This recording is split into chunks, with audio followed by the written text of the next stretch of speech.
Hello friends, എല്ലാവർക്കും നമസ്കാരം. നമ്മുടെ ഇഷ്ടപരമ്പരയുടെ ഇന്നത്തെ പുതുപുത്തൻ വിശേഷങ്ങളിലേക്ക് ഏവർക്കും സ്വാഗതം. ഇന്ന് എല്ലാവർക്കും നല്ലൊരു ദിവസമാകട്ടെ എന്ന് ആശംസിച്ചുകൊണ്ട് തന്നെ വിശേഷങ്ങളിലേക്ക് കടക്കാട്ടോ.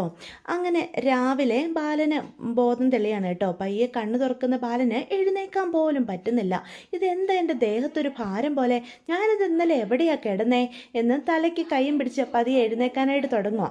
അപ്പോഴാണ് തൻ്റെ ദേഹത്ത് കിടക്കുന്ന മക്കളെയും ധർമ്മനെയും കാണുന്നത്. എടാ ആര്യ, ആകാശേ, ആനന്ദേ, എഴുന്നേക്കടാ, നിങ്ങളിതെന്താടാ എൻ്റെ മേത്ത് കയറി കിടക്കുന്നേ, എഴുന്നേക്കടാ എന്നും പറഞ്ഞ് ഉന്തി തള്ളി ഒരു വിധത്തിൽ നമ്മുടെ ബാലൻ അവരുടെ ഇടയിൽ നിന്ന് എഴുന്നേറ്റിരിക്കുകയാണ് കേട്ടോ.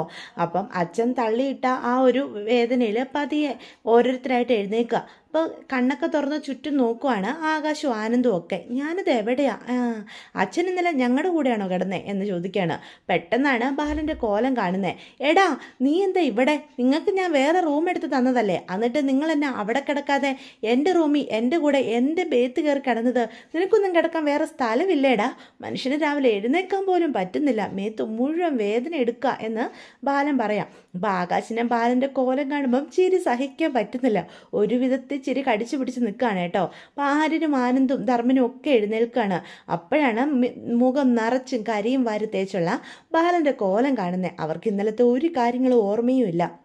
അപ്പോൾ അവരും ചിരി കടിച്ചു പിടിച്ച് നിൽക്കുക. അപ്പം ധർമ്മനാണെങ്കിൽ ആനന്ദിനോട് ചോദിക്കും, എടാ അളീൻ്റെ മുഖത്ത് ഇത് എന്തു പറ്റിയിടാ, കരി വാരി തേച്ച് നിൽക്കുന്നേ, ഓ ഞാൻ പേടിച്ചു പോലി, വല്ല കരിഭൂതമാണോ എന്ന് കരുതി എന്ന് പറയാം. അപ്പം ആനന്ദും പറയും, എന്തൊക്കെയോ ഇന്നലെ സംഭവിച്ചിട്ടുണ്ട് മാമ, ഒന്നും ഓർമ്മ കിട്ടുന്നില്ലല്ലോ, ഇന്നലെ മാമൻ കൊണ്ട് വന്ന് തന്ന സാധനം കുടിച്ചിട്ട് മനുഷ്യൻ്റെ ഉള്ള ബോധം കൂടി പോയെന്നാ തോന്നുന്നേ എന്ന് പറയാം. എൻ്റെ പൊന്നടാ, അത് നല്ല സ്വയംഭ സാധനമായിരുന്നടാ എന്ന് അപ്പം ധർമ്മം പറയും കേട്ടോ. ആര്യനും ആകാശനും തൻ്റെ ചിരി നിർത്താൻ പറ്റുന്നില്ല. അച്ഛൻ്റെ മുഖം കണ്ടോടാ എന്ന് ആകാശ് ആര്യനോട് ചോദിക്കും. അതെ ഏട്ടാ, ഇതെന്താ സംഭവിച്ചത് എന്ന് ചോദിക്കാം. എല്ലാം കണ്ടുപിടിക്കാം, ഇറങ്ങിപ്പോടെ എൻ്റെ മുറിയിൽ നിന്ന്, മനുഷ്യന് സ്വസ്ഥമായിട്ടൊരു റൂം എടുത്ത് ഒന്ന് കിടക്കാൻ പോലും നീ ഒന്ന് സമ്മതിക്കില്ലല്ലോ, നിനക്കൊക്കെ സ്വന്തമായിട്ട് ഞാൻ 2 റൂമും എടുത്ത് തന്നതല്ലേ, എന്നിട്ട് അവനൊന്നും അവിടെ കിടക്കാൻ സ്ഥലമില്ലാഞ്ഞിട്ടായിരിക്കും എൻ്റെ കൂടെ വന്ന് കിടന്നത്, പോയി ഒരുങ്ങടാ എന്ന് പറയാണ് കേട്ടോ. എന്നിട്ട് എല്ലാത്തിനെയും ഒരു വിധത്തിൽ നമ്മുടെ ബാലൻ ഇറക്കി വിടുക. അപ്പോൾ പയ്യെ പമ്മി വാതിലിൻ്റെ മറവിൽ നിന്ന് ബാലൻ എന്താ ചെയ്യുന്നതെന്ന് അവരെല്ലാവരും നോക്കുകയാണ് കേട്ടോ. കാരണം ബാലൻ്റെ കോലം അത്രയ്ക്ക് ഭംഗിയുള്ളതാണല്ലോ. ബാലൻ സ്വയം കണ്ടു കഴിയുമ്പം ഞെട്ടി പണ്ടാരം അടങ്ങൂലോ. അതുകൊണ്ട് തന്നെ ബാലൻ കണ്ണാടിയെ നോക്കുന്നതും കാത്ത് അവിടെ പമ്മി നിൽക്കുക. എങ്കിലും അളിയൻ ഇന്നലെ എങ്ങനെയാടാ കരിമ്പൂതമായത്? അപ്പം ആരും പറയും, നമ്മളെങ്ങാനും അച്ഛനെ ഈ കോലത്തിലാക്കിയതാണോ എന്ന് എനിക്കൊരു സംശയമുണ്ട്, ഇന്നലെ നടന്ന കാര്യങ്ങളൊന്നും ഓർമ്മ കിട്ടുന്നില്ലല്ലോ എന്ന് ആകാശം പറയാം. തലയ്ക്കൊക്കെ നല്ല വേദന, തലവേദന എടുത്തിട്ട് പാടില്ല എന്ന് പറയണേ കേട്ടോ. അപ്പോഴാണ് നമ്മുടെ ബാലൻ പതിയെ കണ്ണാടിയിലേക്ക് നോക്കുന്നത്. ഇവരെന്താ എൻ്റെ മുഖത്ത് ഒരുമാതിരി ആക്കിയ രീതിയിൽ നോക്കിയത്, എൻ്റെ മുഖത്ത് എന്തെങ്കിലും ഇരിക്കുന്നുണ്ടോ എന്ന് ചിന്തിച്ചുകൊണ്ട് കണ്ണാടി നോക്കുമ്പോൾ ബാലൻ ഞെട്ടി അയ്യോ എന്നും പറഞ്ഞുകൊണ്ട് ഒരടി പിന്നിലോട്ട് മാറുക. അയ്യോ ഇത് ഞാനാണോ, എൻ്റെ മുഖം നിറച്ചു ഇതാരെ കരിവാരി തേച്ചത്, ഇതും അവന്മാരുടെ പണിയായിരിക്കും, ഇന്നലെ രാത്രി എന്തൊക്കെയാ സംഭവിച്ചത്, ഞാനിവിടെ കുപ്പിയും 2 പെഗ്ഗും അടിച്ചുകൊണ്ടിരുന്ന സമയം നോക്കി അവർ കയറി വരുന്നു, അതിനുശേഷം എന്താ ഉണ്ടായത്, ഒന്നും ഓർമ്മ കിട്ടുന്നില്ലല്ലോ, എന്നെ അവർ ഈ കോലത്തിലാക്കിയല്ലേ, എവിടെ അവന്മാരോട് ഇത് ചോദിച്ചിട്ട് തന്നെ കാര്യം എന്നും പറഞ്ഞ് ബാലൻ പോകാനായിട്ട് തുടങ്ങും. അല്ലെങ്കിൽ വേണ്ട, ആരെങ്കിലും കണ്ടു കഴിഞ്ഞാൽ നാണക്കേടാ, പെട്ടെന്ന് പോയി കുളിച്ച് ഈ കരിയെല്ലാം കഴുകിക്കളയാം എന്ന് പറഞ്ഞ് ബാലൻ ഫ്രഷ് ആകാനായിട്ട് കയറി പോവാണ് കേട്ടോ. ഇതേ സമയം അവരെല്ലാവരും കൂടി അവരുടെ റൂമിലേക്ക് ചെല്ലുക. എന്നാലും അച്ഛനിത് എന്തു പറ്റി, അച്ഛൻ്റെ കോലം കണ്ടിട്ട് എനിക്ക് ചിരി നിർത്താൻ പറ്റുന്നില്ലായിരുന്നു, അവിടെ നിന്നെങ്ങാനും ചിരിച്ചാൽ അച്ഛൻ നമ്മുടെ ശരിയാക്കില്ലേ, അതുകൊണ്ട് ഒരു വിധത്തിൽ ഞാൻ ചിരി നിയന്ത്രിച്ച് നിന്നതാ എന്ന് ആകാശ് പറയും. അപ്പം ആര്യനും അത് തന്നെ ആലോചിച്ചുകൊണ്ട് പറയും, അതെ ആകാശേട്ടാ, എൻ്റെ അവസ്ഥ ഇത് തന്നെയായിരുന്നു.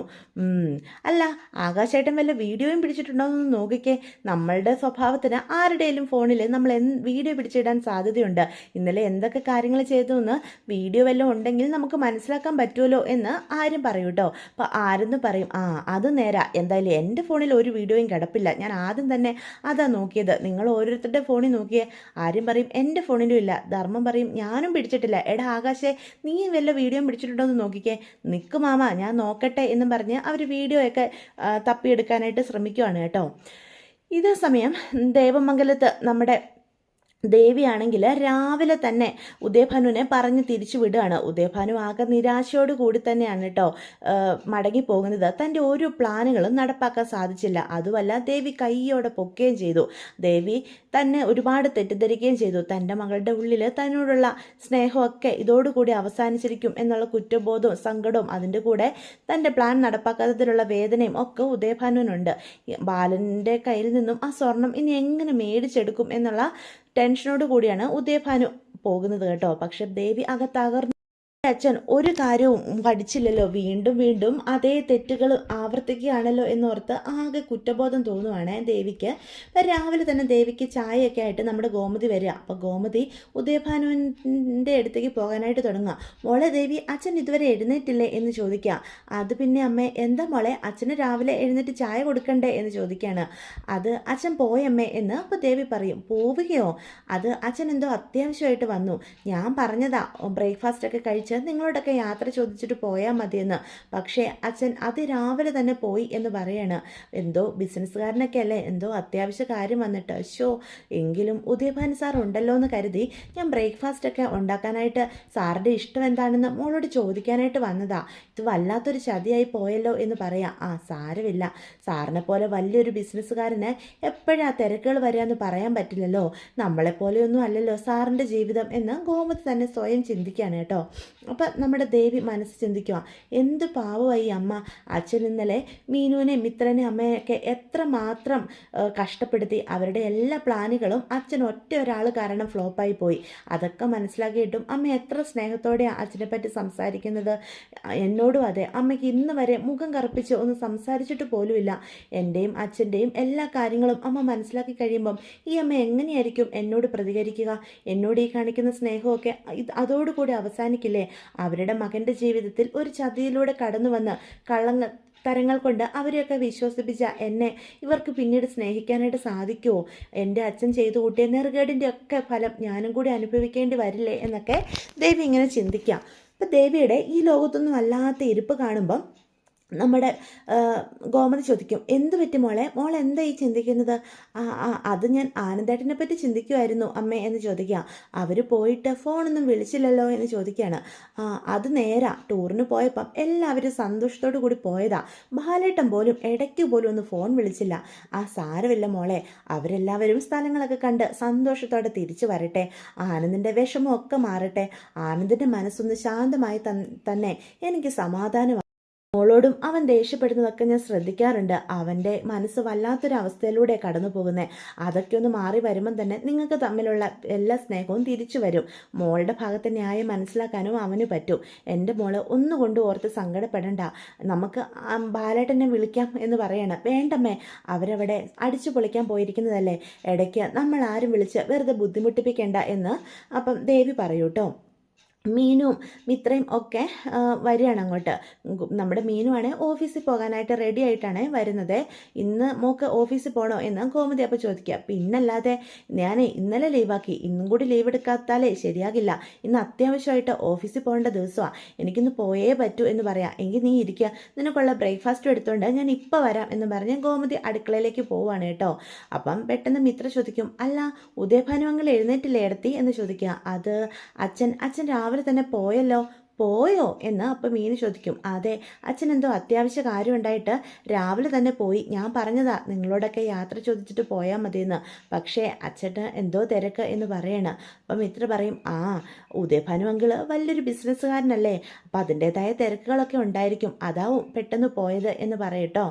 ഇതേ സമയം നമ്മുടെ ആകാശിൻ്റെ ഫോണിൽ നിന്നും അവർ ഇന്നലെ പിടിച്ച വീഡിയോകളെല്ലാം കിട്ടുകയാണ് കേട്ടോ. എടാ നോക്കടാ എന്നും പറഞ്ഞ് അത് എല്ലാവരെയും പ്ലേ ചെയ്ത് കാണിക്കുക. ആ വീഡിയോ കാണുന്ന മക്കളും ധർമ്മനും ഒക്കെ ഞെട്ടിത്തരിച്ച് നിൽക്കുക. എൻ്റെ ദൈവമേ, ഇന്നലെ നമ്മൾ എന്തൊക്കെയാണ് ചെയ്ത് കൂട്ടിയത്? ഇത് നമ്മുടെ അച്ഛൻ തന്നെയാണോടാ?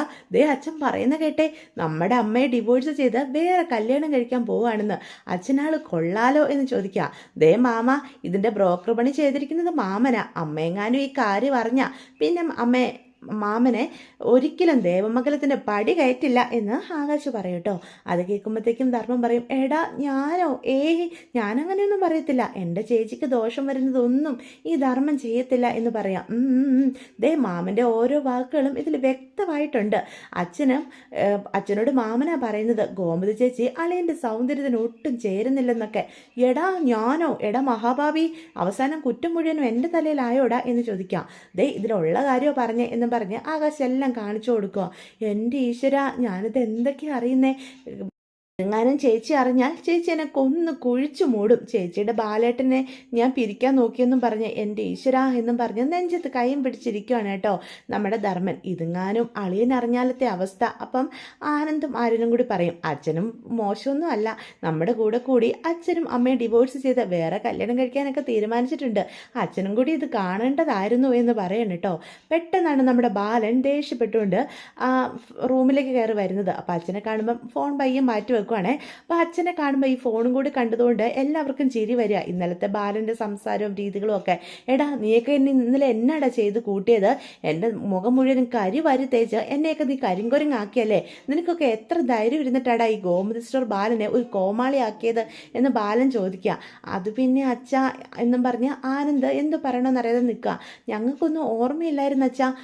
ഓർമ്മയില്ല, എന്താണ്ടൊക്കെ വലിച്ചു കയറ്റിയിട്ട് നീയൊക്കെ കൂടി എൻ്റെ റൂമിൽ വന്ന് കിടന്ന് എന്നെ ഒരു കോലം കെട്ടിച്ചതും പോരാ, ഞാനൊക്കെ നിൻ്റെ അച്ഛനാണെന്നുള്ള ഒരു ബോധവും ഇല്ലാതല്ലായിരുന്നോ നിൻ്റെയൊക്കെ പെരുമാറ്റം എന്ന് ചോദിക്കാം. അപ്പോൾ ആകാശാണെങ്കിൽ ആക്കിയ രീതി ചിരിച്ചുകൊണ്ട് നിൽക്കുക. നിനക്കെന്താടെ ഒരു പുച്ഛം, നീ എന്തിനാടെ എന്നെ നോക്കി ഇങ്ങനെ ആക്കി ചിരിക്കുന്നത്, അല്ല നിൻ്റെ കയ്യിലെന്തൊരു ഫോണ് എന്ന് പറഞ്ഞ് ബാലൻ ആ ഫോൺ ആകാശിൻ്റെ കയ്യിൽ നിന്ന് തട്ടി വാങ്ങി നോക്കുകയാണ് കേട്ടോ. അതിൽ അവരെന്തോ നോക്കിക്കൊണ്ടിരിക്കുന്നത് നമ്മുടെ ബാലനും കണ്ടതാണ്.